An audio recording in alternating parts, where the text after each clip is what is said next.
ሰላም እንዴናችሁ በያላችሁ በጥሉ ነገር ሰላም ነው አሽና እንዲወላችሁ ሞኝላችሁ አድቤሰች ስትገቡ እንደሉ ማለት ላይክ እና ሼር ያደረጋችሁ ሐሳቦቻችን ለብዙዎች አካፍሉ ለዚህም ኮልቪ አመሰግናችኋለሁ። ዛሬ ወደ ሚዛናችን ዘላችሁ የመጣ ነው እንግዲህ የአርቲስት ሰራዊት ፍቅሬን ማፈግፈግ ነው። በትናንትናው ዕለት እንግዲህ እግረኛ ሚዲያ ላይ እንግዳ ሆኖ የቀረበው አርቲስት ሰራዊት ፍቅሬ እኔ እዚህ ጉዳይ ውስጥ የለሁበትም አፍራሃብ የሚባለው ድርጅት በእንግድነት ጠርቶኝ ሄድኩኝ እንጂ እዚህ ውስጥ የለበትም የሚል ሐሳብ ሰጥቷል። እንደምታውቁት እንግዲህ አፍራሃብ ከአዶናይ ጋር በመተባበር ኢትዮጵያ ትሰግጥ የሚል ጉዞ በመላ ኢትዮጵያ ሊደረግ እንደሆነ በእያንዳንዱ ቀበሌና ወረዳ መሰገጥና መፈመስ የሚል ሐሳብ ለማንሸራሸር ጉዞ እንደተዘጋጀ ለዚህም በሚሊዮን የሚቆጠር ገንዘብ አፍራሃብ ስፖንሰር እንደሚሆን የታወቀው ጉዳይ ነው። እንግዲህ ኢትዮጵያ መዘፍዘፊያ ጆግ እንኳን ማስታጠቢያ እንኳን መስራት የማትችል አገር እንደሆነች ታውቃላችሁ። መዘፍዘፊያ ሲሰራ ማሽኑም ጥሬ ዕቃውም ከቻይና ነው የሚመጣው፣ ከተለያየ ዓለም ነው የሚመጣው። ራሳችን ማሽን ሰርተን ራሳችን ካልሲ እንኳን ማምረት አልጀመርንም። በራሳችን ጥሬ ዕቃ በራሳችን ማሽኖች አልጀመርንም። ካልሲ እንኳን የምናመርተው ከቻይና መጥቶ ነው። ማሽኑ ከቻይና፣ ጨርቁ ከቻይና፣ ክሩ ከቻይና ተጭኖ ነው ካልሲ እንኳን የምናመርተው። ቡታንታ ጡት ማስያዣ እንኳን የሚሰራው ከውጭ ድረስ መጥቶ ነው። ኢትዮጵያ የሚያስፈልጋት ጉዞ የመሰጎጥ ሳይሆን የመማር፣ የመመራመር፣ የመፈላሰፍ አይምሯችንን የማስፋት ጉዞ ነው የሚያስፈልገው ብለን ተናግረናል። ይህ ሀሳብ አቋሜ ነው። ሚሊዮኖች አመኑበት አላመኑት ዊ ዶንት ኬር። ሰግጠንማ እየነኮ ድድበን እኮ ለዘመናት ተራርደን ተጨፋጭፈን 400 500 ዓመት እኮ እርስ በርስ ጦርነት ውስጥ የነበርን ህዝቦች እኮ 400 500 ዓመት አሁንም እኮ ማባራት አልቻልንም። ኢትዮጵያ የሚያስፈልጋት ጉዞ የመደደብ የመሰገጥ የመጀዘብ ሳይሆን የመማር የመመራመር የመስራት የአንድነት የመግባባት 21ኛው መቶ ክፍለ ዘመን ነው። ነገራችን ላይ ካላንደር ቤታቸው የሌላቸው ሰዎች 21ኛው መቶ ክፍለ ዘመን ላይ ነው ያለነው ማወቅ አለባቸው። ስለዚህ ሰራዊት ፍቅሬ ሐሳቡን አሻሽሎ ከሆነ መስየው አፈግፍጎ ከሆነ አይ መጀመሪያ የኔ አቋም አይደለም ቃላቱን ራሱ መጠቀም አልፈልግም ነው ያለው ሰራዊት ፍቅሬ። ቃላቱን እንኳን ለመጠቀም ፈቃደኛ አይደለም። ይሄንን ቃል እንዲቀይረው ሁሉ ለሱ ሪኮመንድ አድርጌው ነበረ ነው ያለው። በተረፈ ልጁ ተጽዕኖ ፈጣሪነቱን አልክድም፣ በሚሊዮን የሚቆጠሩ ተመልካች አለው ብሏል። በሚሊዮን ሂትለርም ነበረኮ ሞሰሎኒም ነበረኮ። እንኳን ሐሳብ ብቻ አይደለም ጦር ያዘመተ ዓለም ጋር የተዋጋው ሂትለርም እኮ በሚሊዮን የሚቆጠሩ ሰዎች ሐሳቡን ገዝተው ወደ ደም መፋሰስ ሄደዋል። ስለዚህ አንድ ሰው ሚሊዮን ተከታይ ያለው ማለት ትክክል ነው ማለት አይደለም። ይሄን ማወቅ አለባቸው። ኢትዮጵያ ውስጥ ያለ እያንዳንዱ ተቃዋሚ የሚሆን መንግስት የሚሆን በሚሊዮን ደጋፊ እኮ አለ። ህወሓት በሚሊዮን ደጋፊ አለው። ኦነግ በሚሊዮን ደጋፊ አለው። ብልጽግና በሚሊዮን ደጋፊ አለው። እያንዳንዱ በሚሊዮን ደጋፊ አለ ማለት እውነትነትን ወይም ውሸትነትን የሚያረጋግጥ እንዳልሆነ ልብ ይለዋል። እና እኔ ሁልጊዜ የሚያሳስበኝ እዚህ አገር ላይ ሰዎች እዚህ አገር ላይ ችግሩ ምንድን ነው? ትንንሽ ሰዎች ከነሱ ቢጤ እብድ ሰዎች ከነሱ ቢጤ ከእብዶች አልፈው አገር ላይ ተጽዕኖ መፍጠር ይችላል።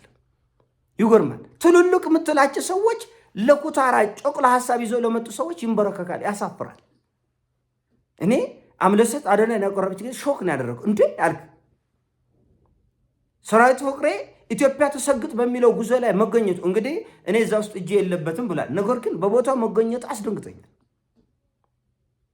አስደንግጦኛል። በቦታው መገኘት ሰለሞን ሹምዬ ይህን ሐሳብ ሽንጡን ጎትሮ ጋዜጠኛ ሰለሞን ሹምዬ ሲሟገት አይቼ በጣም ነው ያሳፈረኝ። ቪዲዮን አሳያችኋል፣ እናንተ ጋርም ይኖራል በእርግጠኝነት።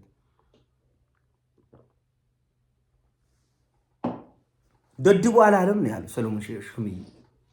ልጆቻችንን የት ሄደን እናሳድግ የምትሉ አላችሁ። ልጆቻችሁን የምታሳድጉት ቲክቶክ ላይ ነው ወይ ብሎ የተናገረው ሐሳብ በጣም ነው ያሳፈረኝ። በጣም ማለት እስቲ እንየው እንስማው። ሁሉም ሰው እየተነሳ ሰግጥ ማለት አይጠበቅበትም። አንዳንዱ ልጆቻችንን የት ሄደን እናሳድግ ምናምን ይላል። ልጅን የምታሳድገው ቲክቶክ ላይ ነው እንዴ? እቺን ሐሳብ አስምሩልኝ፣ በኋላ እመለስበታለሁ። ለምን መሰለህ? ለምሳሌ ቆይ መጀመሪያ ልስን ቆይ መጀመሪያ ከምንድን ነው ፕሮቴክት የምታደርገው? ከእንደዚህ አይነት እንደዚህ ያለ ለምሳሌ ሰግጥ ደድብን ሌሎች ልጆች በነገራችን ላይ ደድብን ሞቶ አርባ አልሄደም ልጁ ሰግጥ ፈምስ እሷን እናንሳ። ደድብ ላይ እንትን ውስጥ አትግቡ፣ ጥሩ አይደለም። ገባህ? ደድብ እኮ አሁን ብዙም እዚህ ጉዳይ ላይ መነጋገር አልፈልግም። ትልልቅ የሚባል ሰው በትንንሾች ተጽዕኖ ስር ይወድቃል። አደገኛው ነገር ይሄ ነው። ቶሎ ውድመትን፣ ጥፋትን፣ ውድቀትን ያፋጥናል። በነገራችን ላይ ቢያንስ የተወሰኑ ሰዎች ችግር እንኳን ቢኖር ውድቀት እንኳን ቢኖር የተወሰኑ ሰዎች ተረጋግተው እንኳን ካልቆሙ ተያይዞ ወደ አዘቅት ነው የሚገባ። ይህን ማወቅ መቻል አለባቸው። እና አሁን ሰሎሞን ሽምዬ ልጆቻችን ቲክቶክ ላይ እንዴት እናድርግ የሚሉ ሰዎች አሉ። ልጆቻቸውን ቲክቶክ ላይ ነው የምታሳድጉት? አዎ አፍሪካ ውስጥ መምሮ ኃላፊነት ካልተሰማው፣ ወላጁ ኃላፊነት ካልተሰማው፣ የሚዲያ ሰዎች ኃላፊነት ስላልተሰማቸው አብዛኛው የአፍሪካ ወጣቶች በተግማማ በተጨማለቀ በዝሙት ሐሳብ በፖርኖግራፊ ተበክለዋል። እውነታ ይሄ ነው። ምንም ለመሸምጠጥ ለመከድ አዶናይን ቁር እንዳይለው ሲባል ይህ ሁሉ ማሸርኮድ አያስፈልግም። አብዛኛው ወጣት እስከ አንገቱ ድረስ ምን ላይ እንደተዘፈቀ እናውቃለን።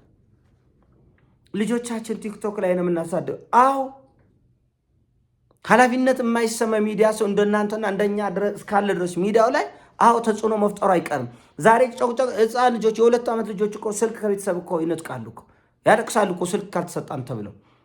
ኮንተንቱን ማስተካከል አይሻልም? አንድ ሰው ቁር እንዳይለው ለምን የሆነ ከምትሉና ከምትንፈራፈሩ ትልልቅ የምትመስሉ ትልልቅ ያልሆናችሁ ሰዎች ይህን ያለ አንድ ሰው ቁር እንዳይለው ከምትንደፋደፉ ይልቅ ሀሳብ አምጡ።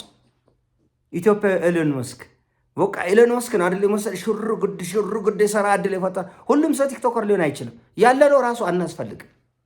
ይህን ምን ማወቅ ያለባቸው። መፈመስ ምንም ጥቅም የለም ኢትዮጵያ ውስጥ መፈመስ።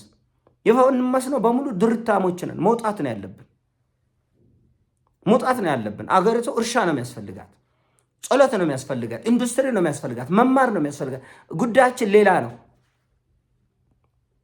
ይሄ ሁሉ ሰው ሀሳብ ስለሌለው እኮ ነው። አሁን ነጥፎ እኮ ነው። ትልልቅ የምትላቸው ሰዎችም ስለነጠፉ ባዶ ስለቀሩ ከጮቅለች ከቅጥቂጥ እየተከተለው ምርጥ ነው አሪፍ ነው ምናምን ማሸርጎድ አያስፈልገንም። ስራ ነው የሚያስፈልገን፣ እርሻ ነው የሚያስፈልገን፣ ትምህርት ነው የሚያስፈልገን፣ መመራመር ነው የሚያስፈልገን። ዓለም የደረሰበት ስልጣኔ ላይ ለመድረስ የመንደር ቡትቶ ይዘን አይደለም እንቀጥለው። አይሆንም፣ ይሄ ነገር አይሆንም።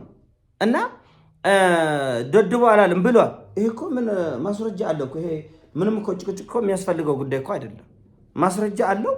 ምንም ሲጀምር እኔ ቪዲዮንም ማሳየት አይጠበቅብኝም። እንደው ነገሩ ስለሚያናድደኝ ነው እንጂ እኔም ቪዲዮ ማሳየት አይጠበቅብኝም። ይሄ ምንድን ነው የሚለው? ድብ ስትል በረከት ቅብል እዛው አሳቢ ስትሆንስ ጓደኛዬ እንትን ቢያደርገኝስ እንደዛ ቢያጋጥመኝስ ካልኩሌት ታደርጋለህ የራስህን ውድቀት ለማምጣት። እኔ የራሴን ውድቀት ካልኩሌት ማድረግ አቁሜያለሁ። ምክንያቱም ድብ ያልኩኝ በረከት አሯራጭ ሆኛለሁ። በቃ በረከቴ ብቻ እንዲመጣልኝ ነው የምፈልገው። ሌላ ነገር ግዴታ የለኝም። ድብ ማውራ ነገርም ለራሱ አላውቅም። በቃ እናገራለሁ።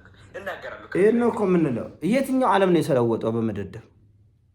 አሁን ሰሎሞን ሹምዬ ድድብናን እንደ ሎጎ አልያዘውም። እንደ ምንድን ነው የያዘው? እንደ ሰብ ቶፒክ ነው የያዘው። ዋና ቶፒክ ሰግጥና ደድብ ነው። ከዛ ሰብ ቶፒክ ነው ድድብና። እና እባካችሁን ወይ የራሳችሁን ሀሳብ አምጡ። አትንጠላጠሉ ቲክቶከር ላይ። ሁሉም እኮ ነው የሚገርም። ቲክቶከር ላይ ነው የሚንጠለጠለው። በጣም የሚሰቆጥጥ ነገር ነው። ኧረ እባካችሁ ግድ የላቸውም። እና ያሳፍራል።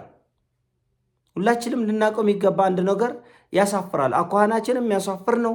ዋጋ ሳያስከፍለን በፊት ከድርጊታችን መቆጠብ ያስፈልገናል። ይህን ማወቅ አለባችሁ። ግድ ነው። ይህን መረዳት መለወጥ ያስፈልገናል። አይ ይህ አይነቱ አካሄድ ረጅም መንገድ ያስኬዳል። አያስኬድም። በመካካድ በመሸምጠጥ አይደለም። እውቀት ያስፈልገናል። ትምህርት ያስፈልገናል። ትኩረታችን እዛ ላይ እናድርግ።